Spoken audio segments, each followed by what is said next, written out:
Good morning, students. So, our today's lecture is about the osmosis and imbibition. These new terms we are going to discuss today in transportation of plant. As you know that yesterday we start with our chapter that is transportation in plants, and we discussed about a few passive transport processes like the diffusion, facilitated diffusion, and carrier proteins, right?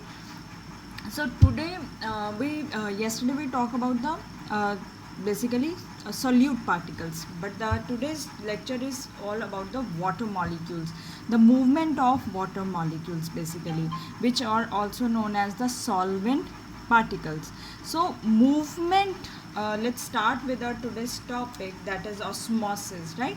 So what is osmosis? First you need to understand what is the definition of osmosis, how you are going to define it. So movement of solvent particles, right? These are the solvent particles, basically that in a solution there is solute, and these solutes, they are dissolved in in fluid, which is can be water, which can be other fluid also, which can be alcohol also. So movement of solvent particles, which are your maybe water particles, right? So, when they move from region of its higher concentration to lower concentration. Now here one most important word we have added today, that is the across a semi permeable membrane. Until what time they will keep on transferring? Till equilibrium is reached. So what is osmosis? Osmosis says movement of water molecules or movement of solvent particles from region or from area of their higher concentration, means where they are present more, to its lower concentration where they are present in less in number, across a semi-permeable membrane till equilibrium is reached. And once both the side the molecules are same, the process will be stopped. Now suppose I have taken here two compartments, A and B, and I have divided them with the help of semi-permeable membrane. Now in A there is the solution is dilute, and B solution is concentrated solution. Dilute solution means more water molecules. Concentrated solution means solute, amount of solute will be more. So dilute solution. So second definition, you how can you define in a second way?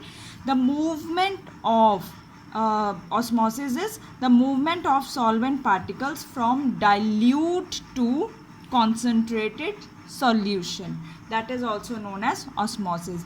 Another third definition to define osmosis is, now dilute solution is known as hypotonic solution. What is hypotonic solution? In which water molecules are more. Then hypertonic solution, that is water molecules are less. So movement of particles from hypotonic to hypertonic. Why? Because today we are talking about the osmosis, and osmosis means we are dealing only with the water molecules, we are dealing with the solvent.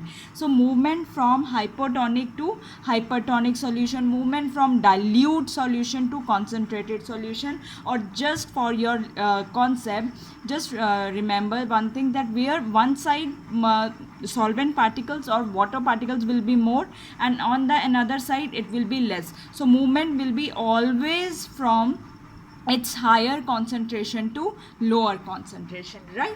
So there are three types of solution we are going to talk about once we are going to discuss them in detail. First kind of solution is isotonic, second is hypotonic, and third is hypertonic. Hypotonic and hypertonic, I just told you that the cellular hypotonic is what the cellular medium is more concentrated as compared to outer medium. I will explain it to you. First let's see the isotonic. Now these solutions we are defining with respect to, suppose this your cell is placed in a solution, right? The cell is placed in a solution. If suppose this is your cell and this is solution. Now the conditions of outer side and this cell and solution will be different. So with respect to these condition, means inside the cell and solution, we are talking about the types of solution. So on the basis of that, isotonic, hypertonic and hypertonic. So let's see first isotonic, in which isotonic is that type of solution in which concentration of cytoplasm is same as that of outer medium. Now what is outer medium here? This solution in which you have kept your cell is outer medium, and inner content of cell, that is your cytoplasm.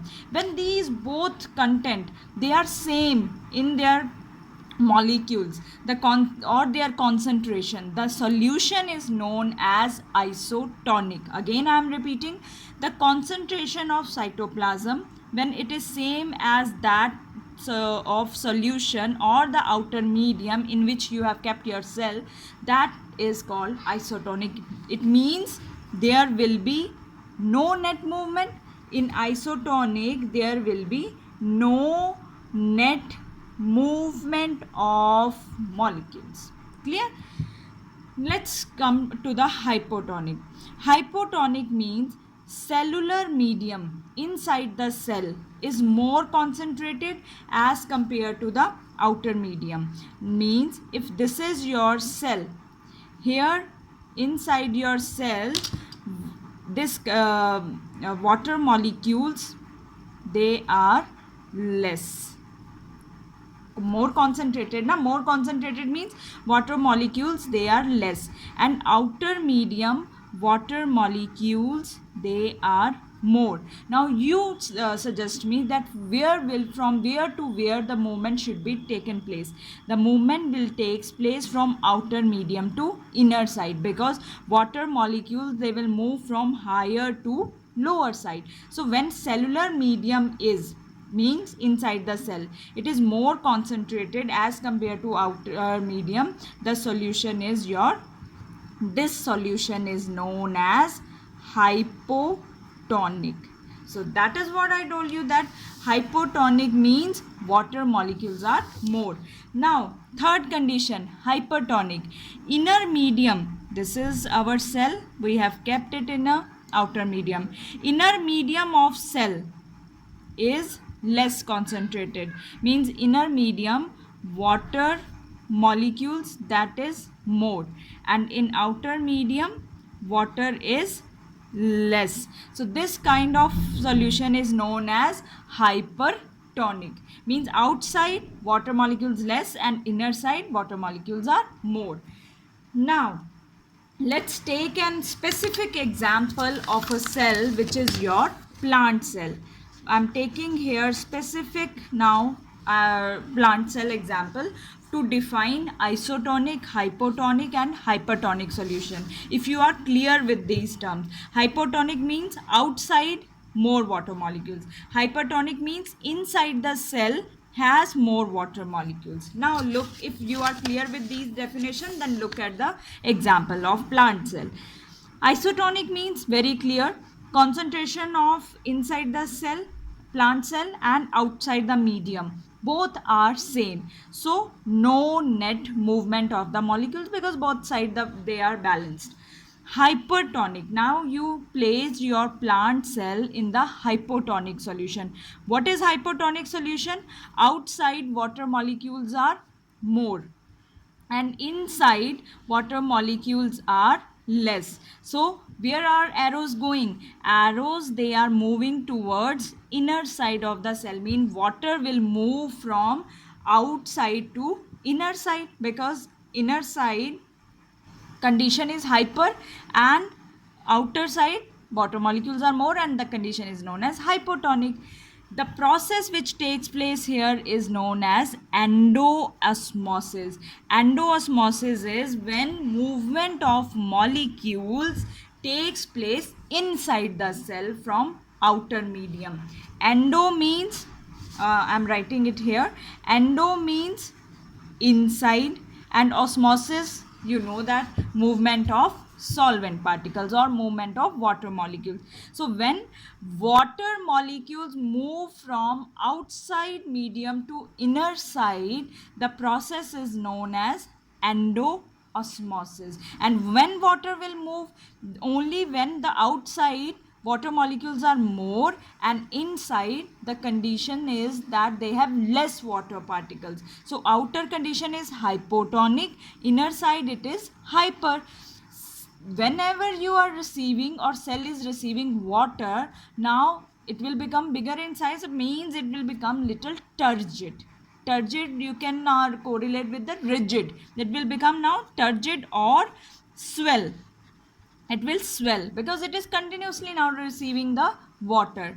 But there is one difference, that there are chances that after receiving so many water molecules it can burst also, but it will not burst. Why this plant cell will not burst? Because there is presence of rigid cell wall. So what will happen when water molecules, they start putting their pressure inside the wall of the cell wall, the cell wall also put little bit pressure for that, and then the only result is there is little change in structure. As you can see, this is the normal plant cell. I have drawn it with the little thick one. So what happened when both sides pressure is put there, from water molecules are also putting pressure, cell wall is also giving pressure. So with that pressure there is suddenly bulging out or change in the little bit change in the structure of plant cell.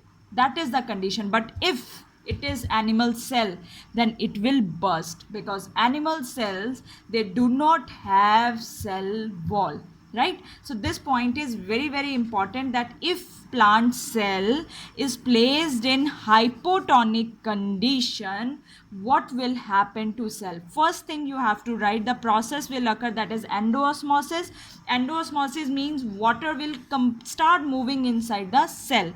Cell become turgid or it will swell, but its cell does not rupture if it is a plant cell due to presence of rigid cell wall. I hope you are clear with this point, because this is very, very important point for you to know. Now the third condition is, now you have kept your plant in hypertonic solution. Hypo means outside, now there are the less water molecules, so always there will be movement from more to less. So from water will now start moving from inner side to outside. So what, when the process will take place? Exosmosis. Opposite to endo, exosmosis. Exosmosis means movement of water molecules or release of water from the cell to the outer medium. Cell will become flaccid, means पिचक जाना, shrink हो जाना. So cell will become flaccid. Which process? Exoosmosis, right? But there is a little bit more explanation about this condition, so that I'm going to talk about in my next video.